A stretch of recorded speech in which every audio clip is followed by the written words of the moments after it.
January 26 means to me it's more like a mourning. the invasion of Captain Cook. I reflect on what colonisation and invasion has really done. January 26 marks a day that we were made to be fighters when we should never have to have been. My name's Vicky Thompson and I'm a proud Wiradjuri woman. My name's Nicole and I'm a Gurral woman. My name's June. I'm a proud Wiradjuri woman. My name is Tamika and I'm a proud Murray, Torres Strait and South Sea Islander woman. We are the oldest continuing culture in the world, which is a testament to how strong our people are. But January 26 marked the day that Cook came and changed so much and tore so much away from our people. It's a day that I remember First Nations people and our survival. We have been here for over 60,000 years. We have survived because of what happened when Captain Cook first came out here and raped the women, killed the men and that, and took everything from them. They're still trying to kill us all off. So to me, it's survival, and we have survived, and we will. Our people have survived over 200 years. I go to Survival Day, but it's a day of mourning. It's a day of mourning, a day of invasion. It's a day where we think about all the hurts throughout generations, and unfortunately, the trauma is ongoing because invasion is still happening today. In 1994-93, we was in the park at Alexandria. We were celebrating the last day of NAIDOC. Everyone has a day off. So everyone goes at the park and they had entertainment there, and the police come and they just chased people through the park, and they had the guns out. What they did was wrong, because there was elders there and mothers and kids and that, and the police shouldn't have done what they'd done, but they did it anyway because they didn't care. Kindergarten 1973.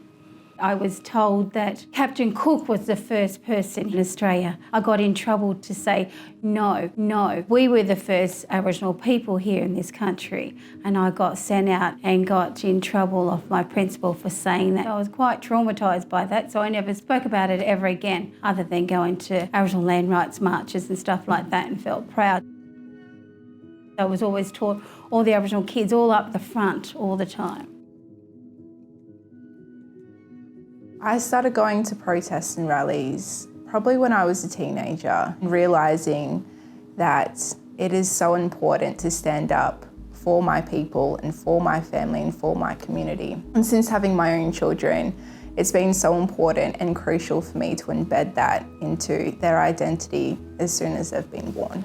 My name is Aluka. I collect blood. There was one January 26th, I missed the protest. It was my first time being able to sort of observe the protests from somewhere else, and I was blown away by how powerful all of the photos looked and all of the videos looked and the news coverage. Not only are we the oldest continuing culture, but our people have led the longest continuing protest in the world. January 26, 2023 marks 51 years since the Aboriginal Tent Embassy was formed in Canberra. It's something that's really powerful. It's just something to be proud of.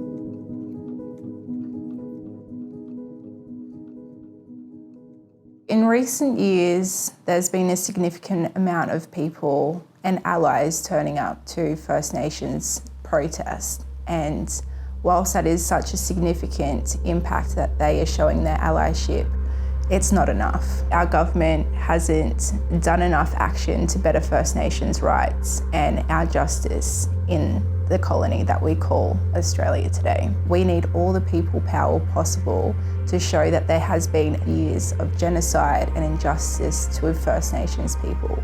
That just by turning up is not enough. We need more. This year's protest is so significant because it's the year of the referendum. This vote is going to make a difference for First Nations people for generations to come. On January 26, I will be marching for the loved ones that we have lost in custody due to police brutality. And our kids, my grandkids feel more, this is their land, this is their place, not living in fear because of the police. I'll be marching to call for fracking companies like Tambourine Resources to stop fracking in the Northern Territory. To protect cultural heritage for First Nations people. Always was and always will be Aboriginal land. And to show support for the upcoming referendum to better First Nations rights in this country and to finally get First Nations justice. You've got to correct the history to move forward. because this always was and always will be Aboriginal land.